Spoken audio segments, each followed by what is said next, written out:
Welcome and thank you for joining me tonight for this, our very first of what we hope to become many virtual town hall meetings to share the state of the co-op.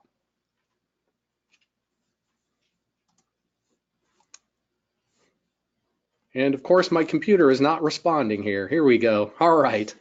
Before we get started, let's cover some housekeeping. Your screen should look something like this. All the controls are likely along the right-hand side of your browser. Everybody's microphone is going to remain muted throughout the webcast so that we can minimize distractions. But the main purpose tonight is to answer your questions. So you'll note the question mark just below the microphone symbol along the right-hand side of your screen.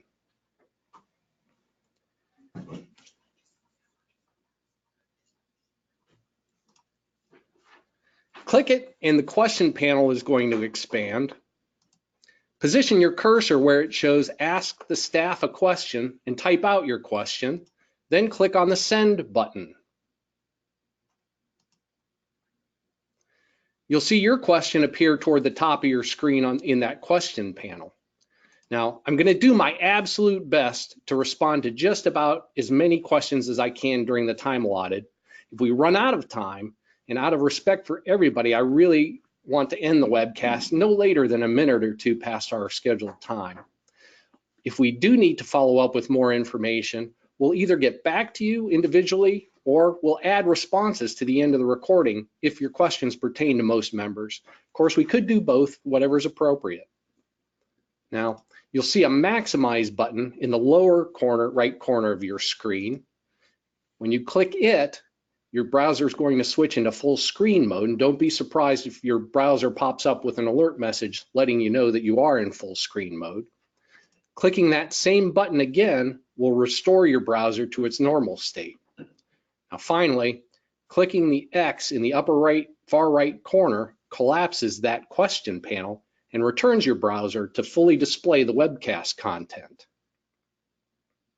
Now if you're watching or listening to a recording of this webcast instead of joining us live tonight and your questions aren't addressed, or if you're watching live and want more information, please always feel free to call us at 800-421-5863, or you can email us at service@consolidated.coop.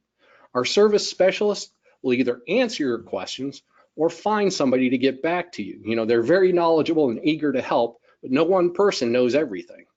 Again, our number is 800-421-5863, and the email address is service@consolidated.coop. Now, why are we here tonight? Well, that really starts off with who are we? You know, our foundation is quality lives and prospering communities. The employees here and I, we're your agents. You're the cooperative. I've been here serving you in very varying capacities over the past 25 years. And while I'd really love for you all to understand what a co-op really is and what roles that you, your trustees, and your employees play in bringing quality of life products and services that the for-profit companies have said they can't or won't provide affordably. But that's a topic, a very, very long topic. I could spend all my time just on that subject itself. Suffice it to say that your trustees, your employees, and I all do our absolute best to balance vastly diverse and often conflicting needs and desires of 15,000 and more co-owners of this business. Rest assured, though, we do what we can to serve as many as we can as well as we can. Now, a few of you may recognize this image, but unless you're accustomed to seeing aerial imagery, you're likely going to need some help getting your bearings.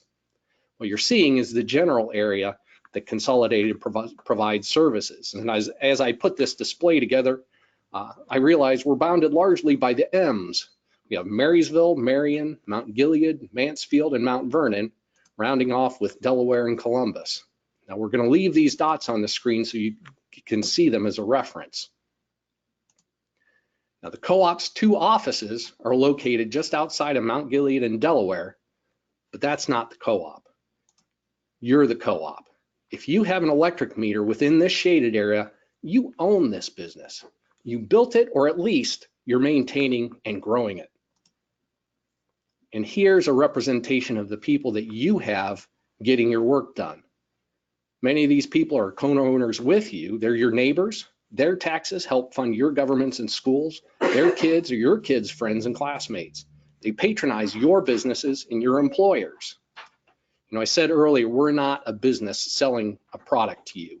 We're your agents making sure you've got affordable access to products and services that help our communities prosper and help you enjoy the quality of life you want without sacrificing modern conveniences that people in more densely populated areas enjoy.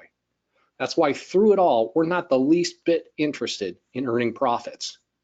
You know, a typical business tries to maximize income and minimize expense so it can earn a profit, and it takes that profit who knows where.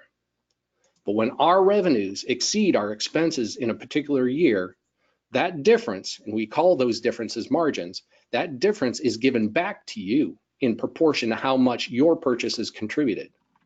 We gain no real benefit from collecting more than we need to, because we just pay it back to you in the end. So again, why are we here? It's because of our foundation. It's because we want you to understand how we're fulfilling those goals you've given us to bring you quality of life and prosperity to your communities. Now, here's what you can expect the rest of tonight. I'm going to start off, it's going to be a little bit longer than normal because I want to start off talking a little bit about how we plan on using these webinars and what you can expect from them in the podcasts that will follow. Then I'll make some comments about the state of where we are in the co-op. And I want to devote most of our time, though, to addressing your questions. Now, before we get into the state of the co-op, I'm going to talk now about how we intend to use the webinar going forward. You know, this isn't our first virtual town hall meeting. We used it a few months ago with a small group about a localized project, and we got good feedback from those participants. We're really excited about this tool and how we think it's going to enhance our ability to communicate. I really do hope you find it helpful. Now, we're going to be using this medium to report to you periodically about the co-op's significant goings on, about items that are, or we think maybe should be of interest to all our members, and possibly other topics as they come up. Right now, we're thinking we're going to be back about every 6 months or so and adding deeper dives in the intervening months with podcasts. Now, we're expecting these meetings to last generally about an hour, but a lot depends on the topic and other factors.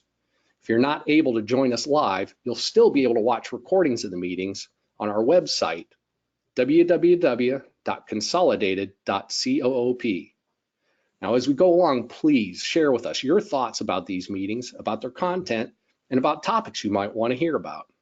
Generally, I expect to share about 20 or 30 minutes of comments at most, and then open up the floor to your questions.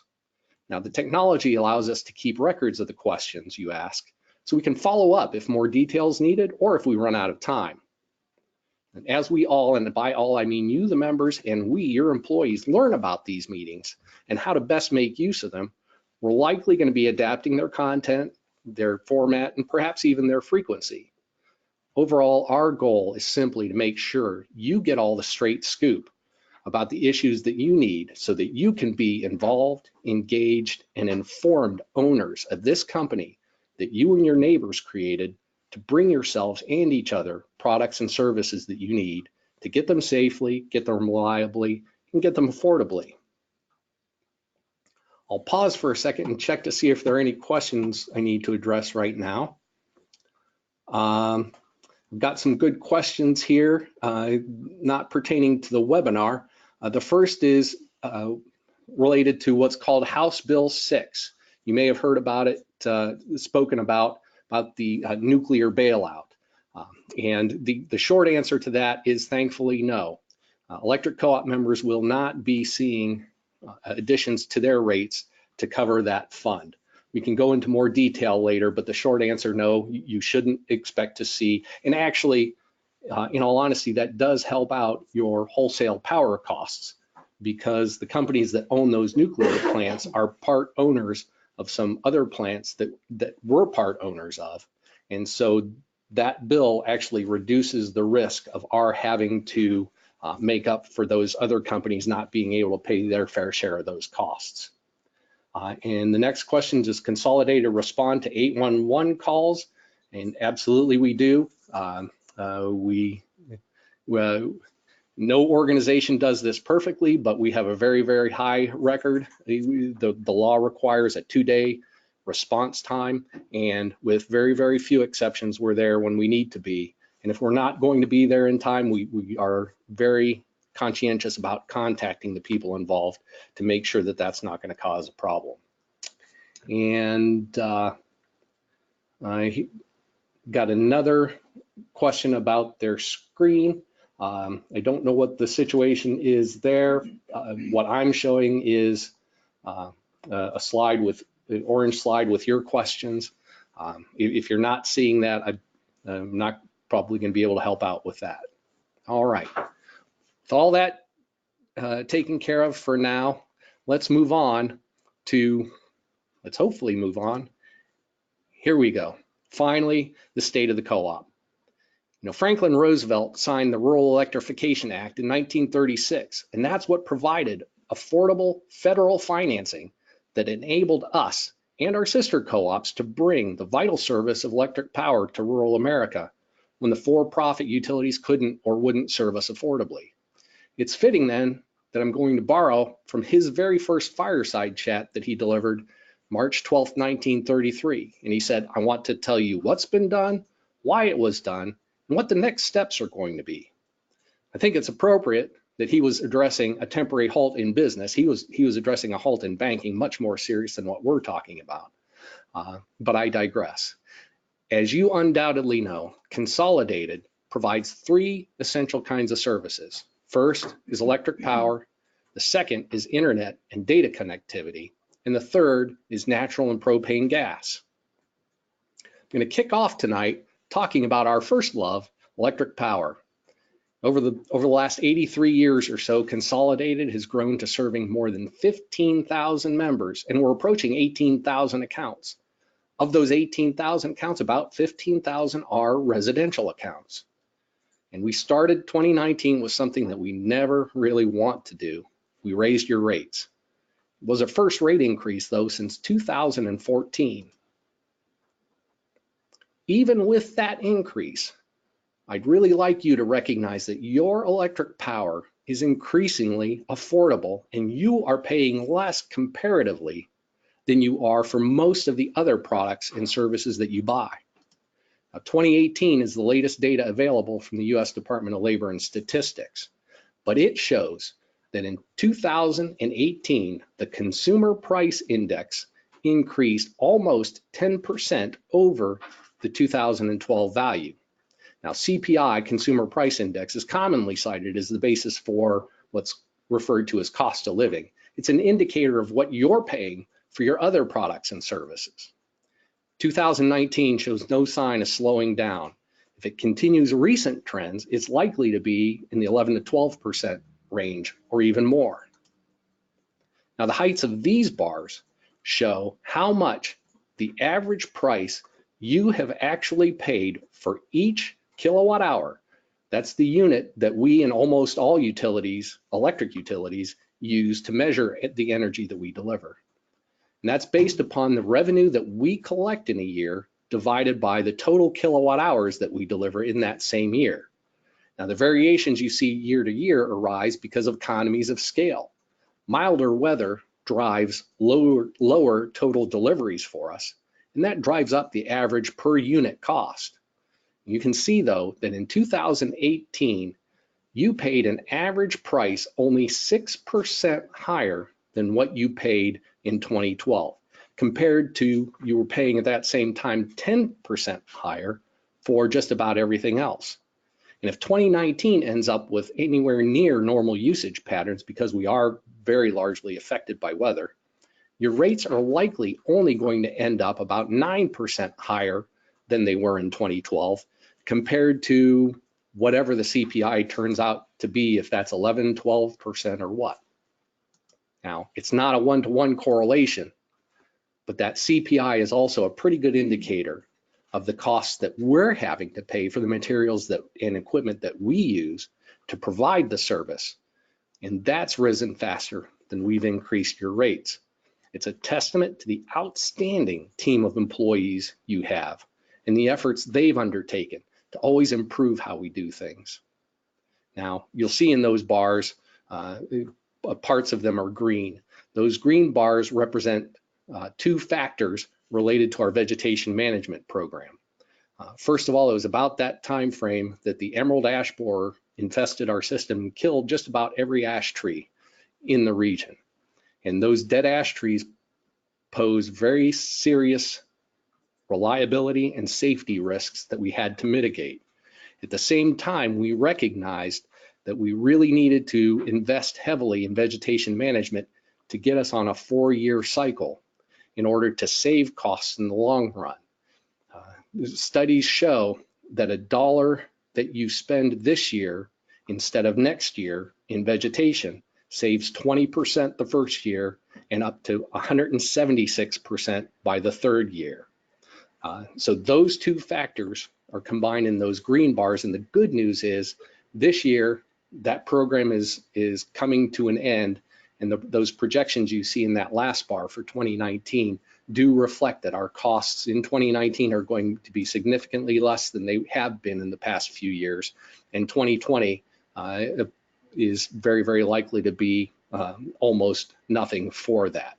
And that bodes well for our ability to continue increasing the value you get out of the dollar that you pay for your electric power. Now, we often get comments from our members comparing our rates to the big utility neighbors that we have. And probably every utility's rate calculations have several components based on different technical complexities involved in delivering power. And those complications make it really difficult to compare one utility's rate to another. In addition, the big investor-owned utilities that are our neighbors often have riders or surcharges that they add on to further muddy the waters. Now, because of that reason, I'm going to show you a comparison of a total bill, our total bill compared to the 3 neighboring utilities that mostly are. But we have another utility that borders us in a small area. It's very small border. Primarily, those 3 companies, 2 of them operate as AEP Ohio, and the second is First Energy. But our average customer uses about 1,400 kilowatt hours each month of the year, averaged over the year. As I mentioned before, we're weather dependent, and that changes month to month depending on the season. But the overall average is about 1,400 kilowatt hours a month. Now, the closest we could get to compare to our neighbors was the range of 1,500 kilowatt hours a month. And these bars represent the total bill that our investor-owned neighbors paid last year compared to the rates that we're charging this year. So it's really not a direct comparison, but it's the best we can do given the information that we have at this point. Now, I know the numbers are hard to see, but the important point is to see that the heights of all those bars are pretty close to the same.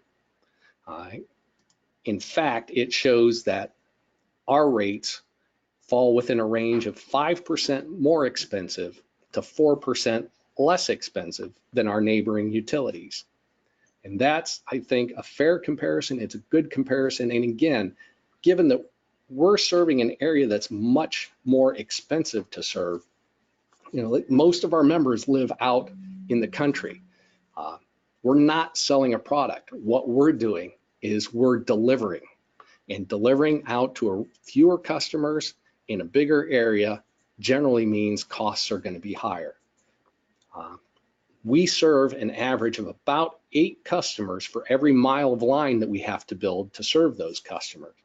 That compares with our neighbors, who it ranges from anywhere from 30 customers per mile line to maybe 70 or 80 customers per mile line. So honestly, the fact that our rates aren't 500% or higher more than our neighbors, I think is pretty remarkable.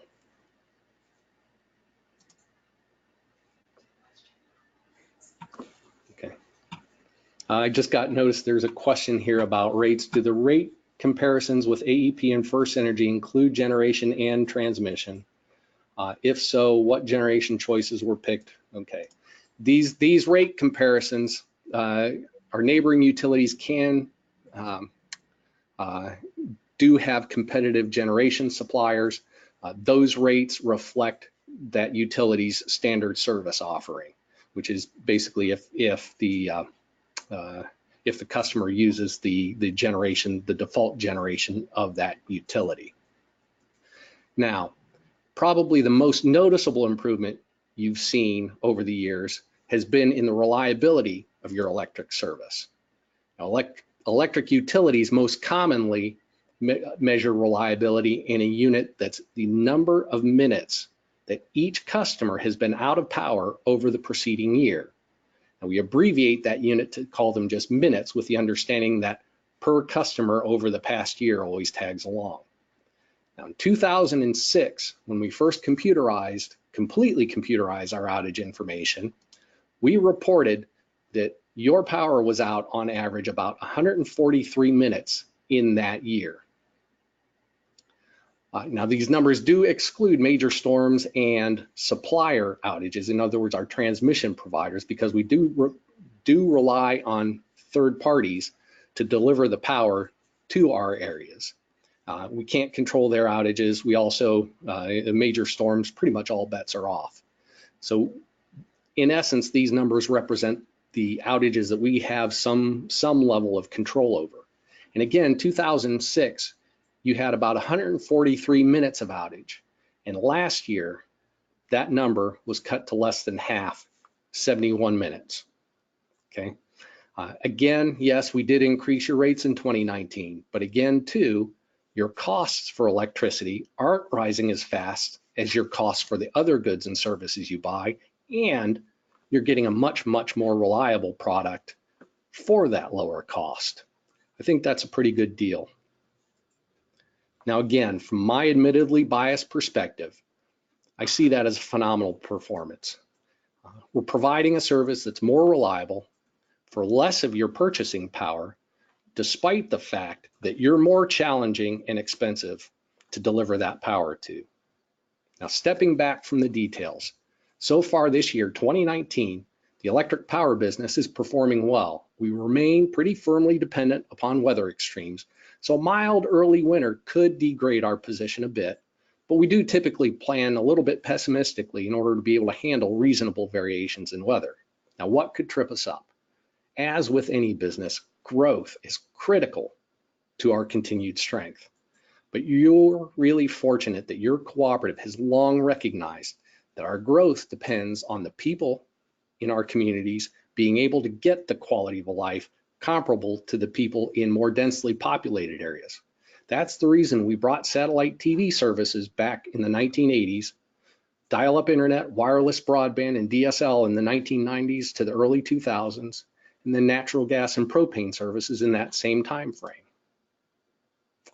And we began building fiber optic telecommunications back in 2010.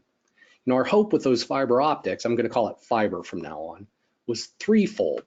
First, we wanted to enable the technological advances that you've been benefiting from for your electric service, especially in reliability. Second, we wanted to provide commercial class services to businesses, schools, and medical facilities that help strengthen the communities in our regions to help foster that growth. And then third, we wanted to encourage and facilitate third-party broadband providers to bring their services to our members and communities. Unfortunately, we only got notable improvements in those first two areas and only a very small participation by broadband providers in the third. If you're one of the very few who got or might still be getting wireless broadband from some of those providers, you can count yourself lucky. So that's why in 2016, we decided to get serious about bringing residential broadband to our members ourselves. Now, your board rightly recognized that without affordable access to broadband, our communities face a very real risk of population stagnation or decline, and the accompanying threat of escalating costs to provide electric power that would come from that.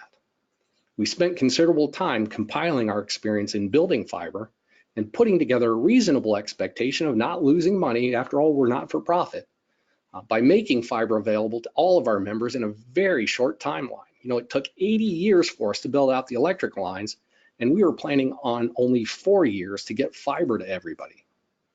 Wouldn't you know, though, that's when the prices really started to climb. As we were busy soliciting our customers, marketing, and building out our fiber, we hit snags.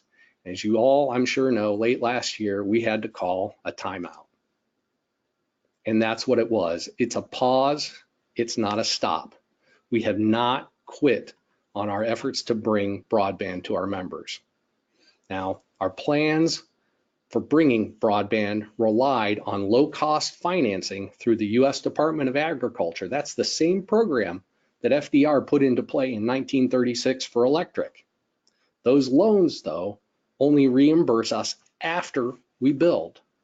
Now, the government shutdown late last year meant we couldn't repay the short-term financing we were using for construction, and we had to announce a pause at that time. We fully expected to keep going, though, once that government shutdown resumed. It's kind of like when I first moved into the area about 20 years ago or more. I lived a few miles from the Mount Gilead office, and as soon as I turned onto one of the roads to my house, there was this exact sign on the side of the road. I never did find out what it was specifically about, but as I think back, I think it very much predicted our path for fiber. Through the extensive planning we did, we knew that there were going to be risks of cost increases. We knew that we'd have to monitor prices as we progressed, and we knew that we had to get this service so fast to so many that we'd have significant challenges if we had to hit the brakes. But we, and I think rightly, saw the need merited that risk. The road ahead looked reasonable, so we hit the gas. And as soon as we turned that corner, this is what met us. That delay in the government financing gave us enough time to accumulate all the bills for the construction we'd been doing and analyze our total costs. And that delay let us see that the road we'd chosen wasn't passable anymore. Why not? 2 waves hit that bridge. Low unemployment costs drove our labor costs high, and steel tariffs largely drove equipment costs high. Both those factors put the price for building fiber out of reasonable reach. It turned what was a not-for-loss plan into a plan that was just too much risk for loss. So we had to extend our timeout, and that's where we sit today. Now, please understand, we have not, quote, run out of money. We simply can't reasonably expect our broadband business to be able to repay those higher costs, but we continue to look for reasonable alternatives. In the meantime, if you're fortunate enough to live where we do have fiber installed, but you haven't gotten connected yet, we're more than happy to bring you the best service you're likely to get. We're just not, for now, going to be extending mainline fiber out to new areas. Now, if you're not sure whether or not you have service available, again, contact us. Check our website, call us. Either way, we're very hard at work looking for reasonable alternatives, because people and businesses will not move to this area, or worse, they'll leave if they don't have access to affordable, reliable broadband service. It's a service that's rapidly becoming much more of a necessity than it is a nicety. Now, even if you're among the few who don't much use or need broadband internet yourselves, you have to recognize that your future electric rates depend highly on its being available in our communities. So meanwhile, we continue to examine the breadth of possibilities. Some of those possibilities are looking more promising than others, but it's too soon for us to announce any plans. In fact, I'm not going to be surprised if we don't have anything formal to announce, at least for the rest of this year. But please know that your trustees, your employees, and we all share your disappointment in our having to regroup. Many of us lack reliable and affordable service ourselves, but rest assured, we will find a way or ways to serve as many as we can, as fast as we can. Finally, tonight, let's turn our attention to our gas services. While our natural gas lines reach very limited parts of our territory, we can certainly celebrate that they are fulfilling their intended purpose, facilitating healthy growth of our territories and bringing quality service at a reasonable price. And the poster child for that growth right now is the recently opened distribution center for Family Dollar and Dollar Tree stores at the I-71 State Route 61 interchange in Morrow County. As their site consultant was searching for a place to build that facility, he was on a very strict timeline. They had already selected and abandoned 2 previous sites. Never did find out why they scrapped the first 2 sites, but by the time they found us, they were already far behind schedule, and they had to find a site fast. And that site had to have key utilities in place: electric power, fiber optic telecommunication, water, sewer, and natural gas. And because of the foresight of your trustees for such a long time, your cooperative was there with most of those critical needs: the electric, the fiber, the gas, and even the sewer. We had obtained low-cost financing to get that sewer system installed so many years ago. So thanks to our cooperative friends at Delco Water, that final piece of the puzzle was there. And today that distribution center is ramping up its operations and promises to bring 400 good jobs to Morrow County. While it's not our largest customer, at least not yet, it certainly is among the largest. And we're happily awaiting the secondary growth. Some of that's planned, some of it's we're just anticipating, that's going to be created because of its construction. Otherwise, we continue to add new natural gas customers along the main lines that we do have in place.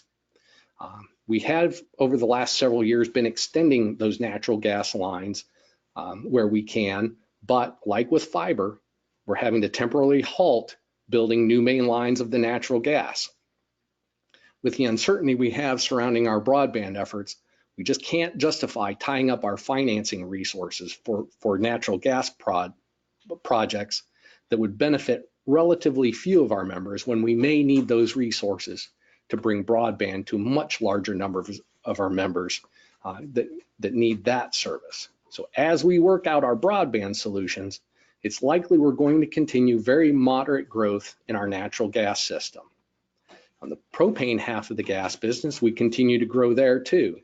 The market in our area is well served, and we happily occupy the middle market segment. Our members might be able to find cheaper prices, but I doubt they'll find better service from better trained or more qualified people. And I can personally attest to that difference. When I married my wife, Sally, 14 years ago, she had a propane service from another supplier up in the Richland County area. We use very little propane, so there was no hurry for me to switch.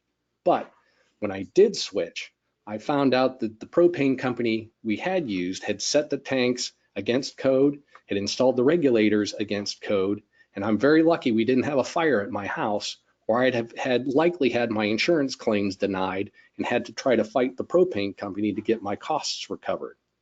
But because your co-op does invest in the safety of its people and its members, my house, I'm confident, is safe now, and I know that our customers have that same level of service.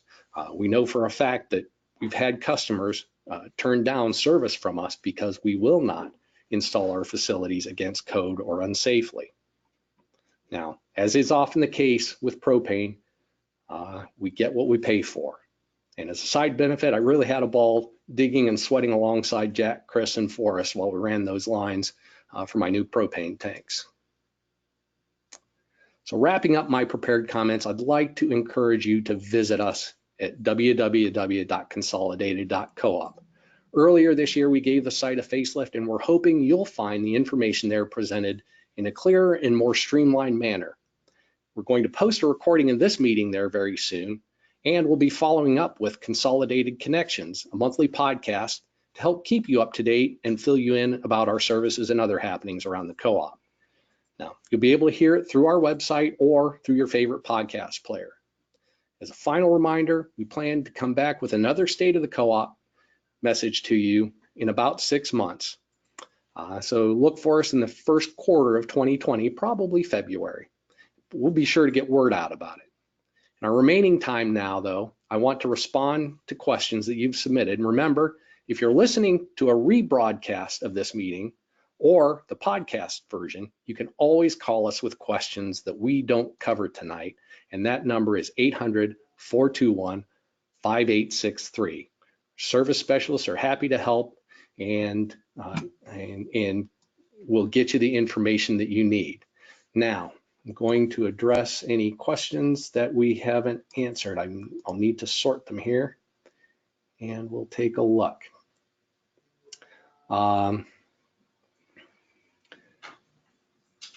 Here's a cost about that nuclear bailout in House Bill 6, and did it subsidize Consolidated's coal assets? House Bill 6 does not subsidize anything coal, but what it did do is it reduced the risk of one of those nuclear power plant owners defaulting on its obligations at our coal plants. Question about is the future of the organization stable? And I would contend that the future of this organization is as stable as the future of any organization. Nothing's guaranteed in the future, but as I alluded to, our core business is the electric power business. And so far this year, we're strong. Our financial situation is very good. While our rates, I mentioned to you before, compared to 2012, you're paying less in real value for your electric service. I forgot to mention that comparing ourselves to the other electric cooperatives in the state who serve a similar demographic to ours, our rates are below the average in the state for co-ops in Ohio. So we're proud of that as well.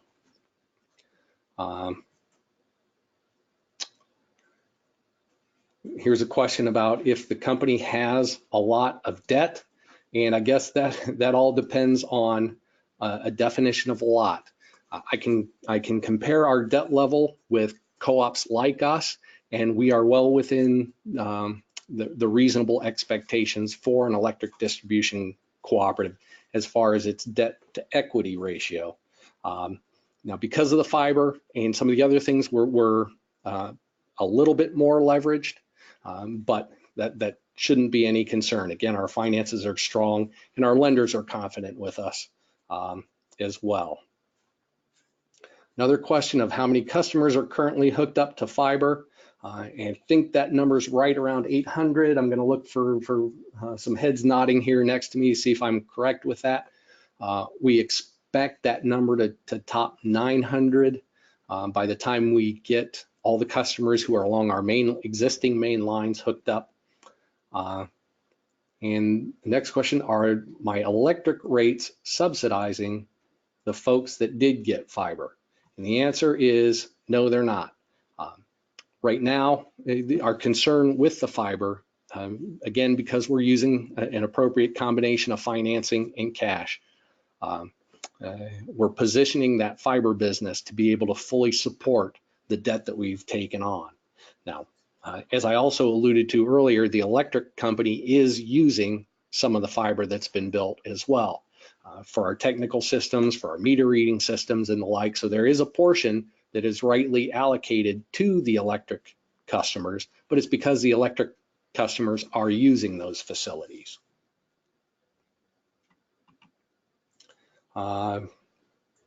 When fiber starts up again, how do we determine what zone is next? And that question, a lot depends on, we're most likely going to approach the whole fiber deployment from a different angle. So to relate it to the zones that we were out advertising originally is probably how we're not going to proceed. And again, there are several possibilities we're examining, and really can't say for sure who's going to have access when at this point.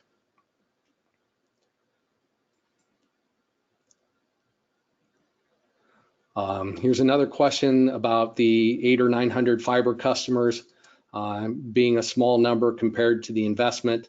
And again, we're confident that at the end of the day, there's going to be little problem with that broadband business taking care of itself. Obviously, I'm no more of a prognosticator than everybody else, but we have reasonable expectation that there should be little, if any, end effect on our electric customers for that fiber. Another question is, can we raise rates for internet to move quicker?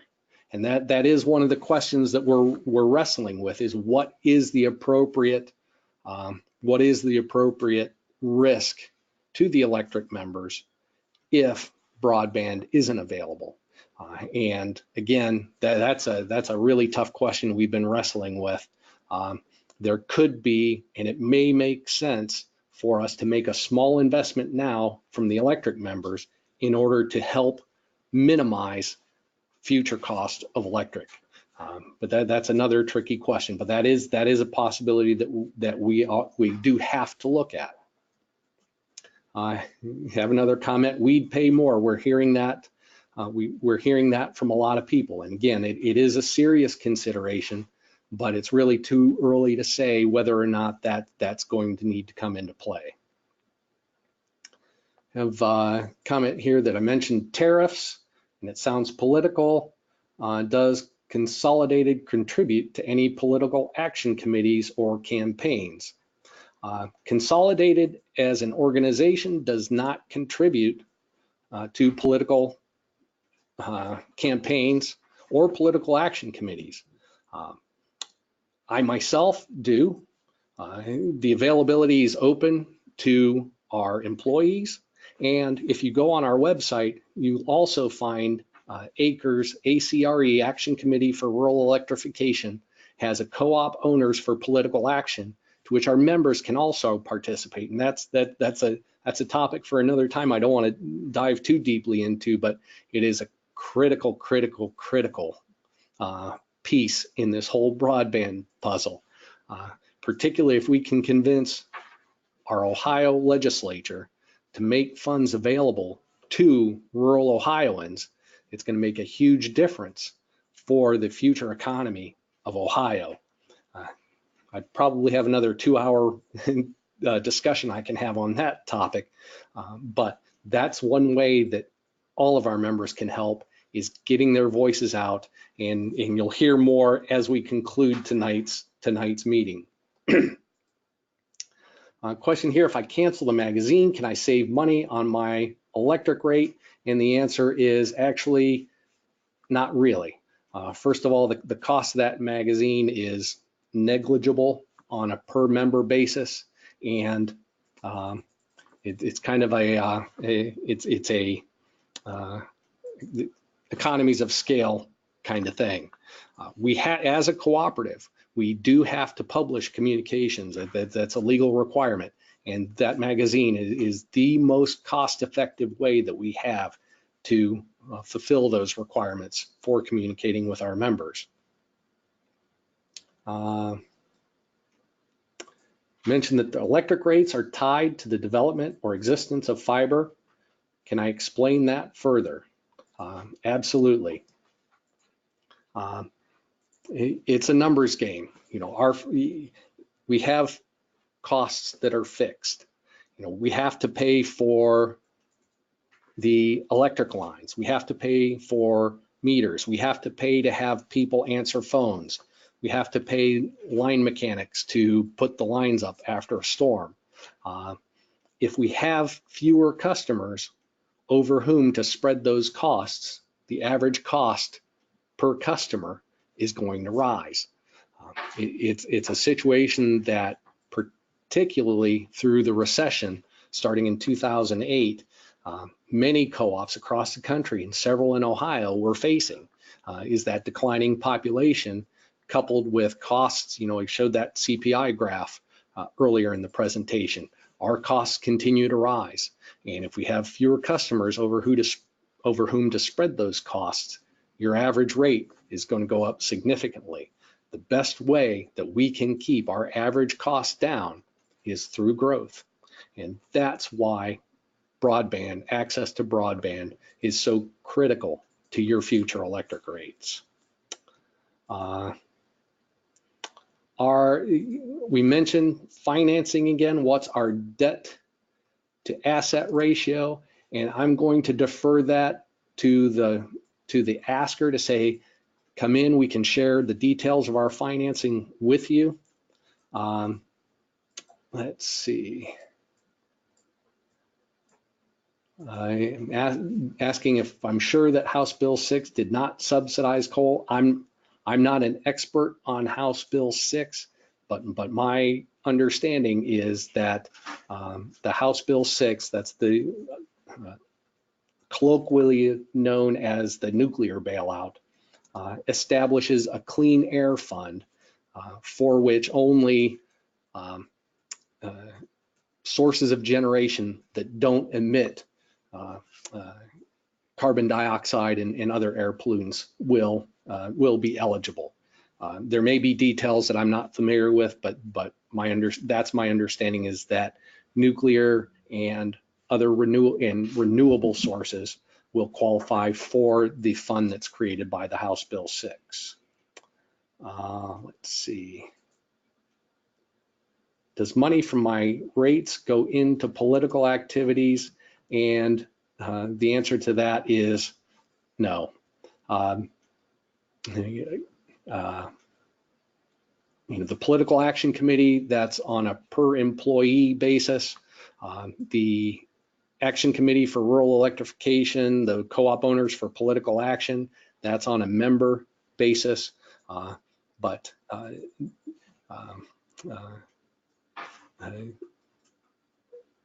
We, the management of the co-op, we don't spend our time campaigning or significant amount of lobbying.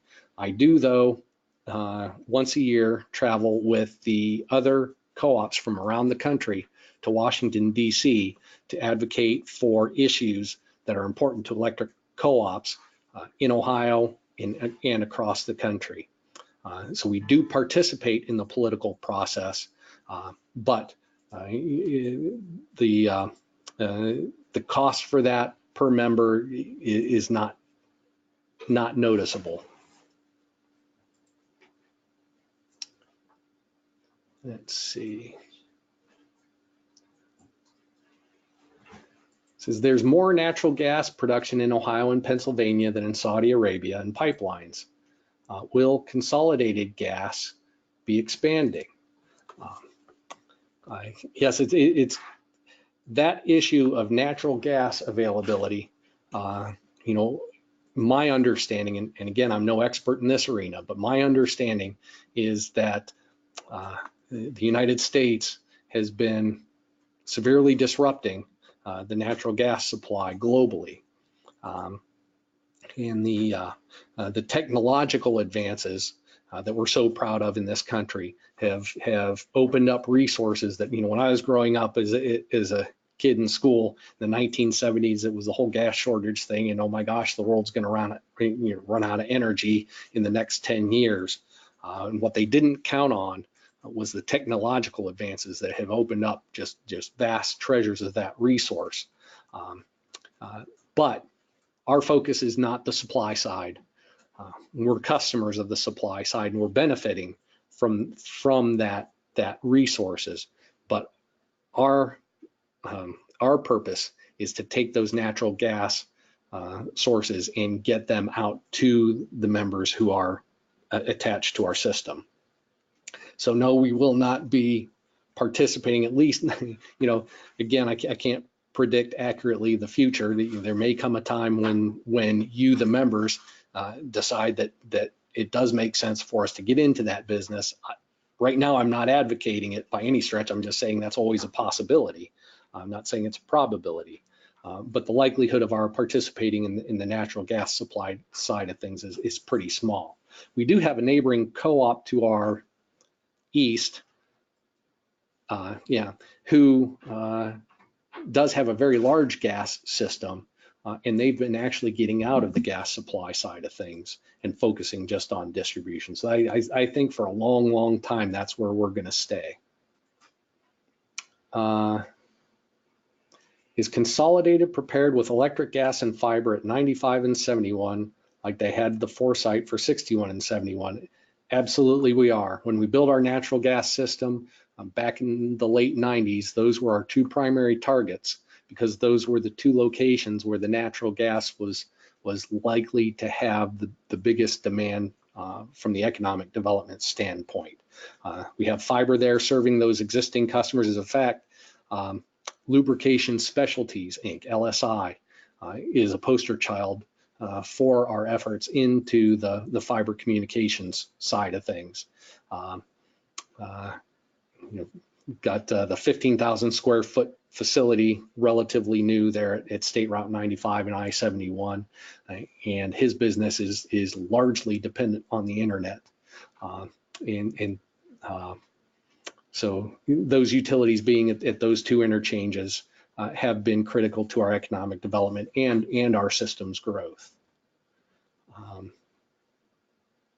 Let's see. Will my electric rates go up in 2020 and any anticipation? That's a possibility. That's what we're digging into right now. A lot depends on what happens the rest of this year, and a lot depends on what we determine for our needs for fiber and the electric system for 2020. At this point, I can't say yes, I can't say no. It's something we always have to look at pretty much every year. We do every year do a pretty detailed cost of service study that helps us allocate those margins that I talked about earlier, but it also gives us a pretty good idea of what we're going to have to do with our rates in the following years. We project out further than that, but each year we do I guess you could call it a smell test to see if our projections are falling in line. Let's see. Would Consolidated ever sell to regulated utilities if it was best for the customers? Again, the customers are the ones who call the shots. So ever is a long time. I can't imagine a scenario where that would be the best interest for its customers, but it's always a possibility. It's a very low probability, but it's a possibility. You know, there are few investor-owned utilities. There are some who have the best interests of the customers as its primary reason to exist. So yes, it's a possibility. No, I'd say it's a very, very low probability, but we always do with any business, keep an eye out for what those opportunities might be, whether it's electric, whether it's fiber, or whether it's gas. Your board is on top of what are the pros and cons of maintaining the business ourselves versus partnering versus selling it off. Because at the end of the day, we have to do what's in the best interest of our members. That's always what we do. Let's see. How does Consolidated's generation portfolio break down? I don't have the specific numbers. I can follow up with the specific numbers, but it's very, very largely and very, very predominantly coal. It's increasingly natural gas, and renewable is there, but it's a very, very small percentage. So we've got a significant investment in the coal plants that we built going on 60 years ago. I've had this discussion with other members in the past that it's still a viable facility, providing power at a very, very reasonable cost. And to abandon that significant investment right now would cost our members just a whole ton of money. And getting back to what's in the best interest of our members, at this point, we're happy with utilizing that facility that's already there. I relate it to the fact that most of the people who are our members do own their houses, whether it's paid off, whether it's not paid off. It's unlikely that any of our members are just going to simply abandon their house and buy a new house because it's just way too expensive thing to do. Those coal facilities, they are not popular in the press right now. They're not popular with parts of our membership, but for the majority of our membership, it does mean lower costs, and that's the first set of marching orders typically that we get from our members. Let's see.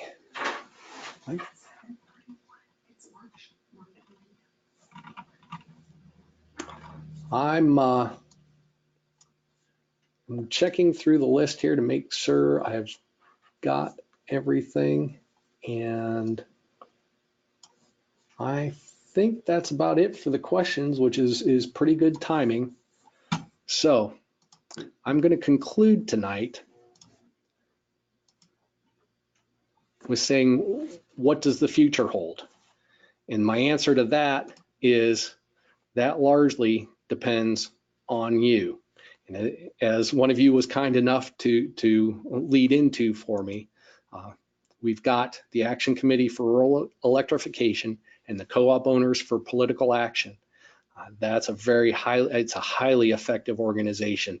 Lawmakers listen when co-ops talk, because co-ops represent a grassroots. It represents a pretty large proportion of their constituency, and they know that how co-ops do business is with the best interest of the people in mind. And really, that's what they're tasked with as legislators, is to do what's in the best interest of the people. I highly encourage you to consider this organization is not based on red or blue or independent. It's based on the issues. It advocates for those issues that are going to make a positive difference for our being able to support your quality of life and your communities. Please go onto our website, look into becoming part of that process. Feel free to participate yourselves, but a lot of us are busy, have a lot of responsibilities. This is a way you can participate without having to take your time. I thank you for joining us tonight. And again, please get with us, share with us your thoughts, your concerns, your ideas. We did have a few ideas suggested through the question box here, and we will absolutely be looking at those. Have a wonderful evening, and thank you and bless you. Good night.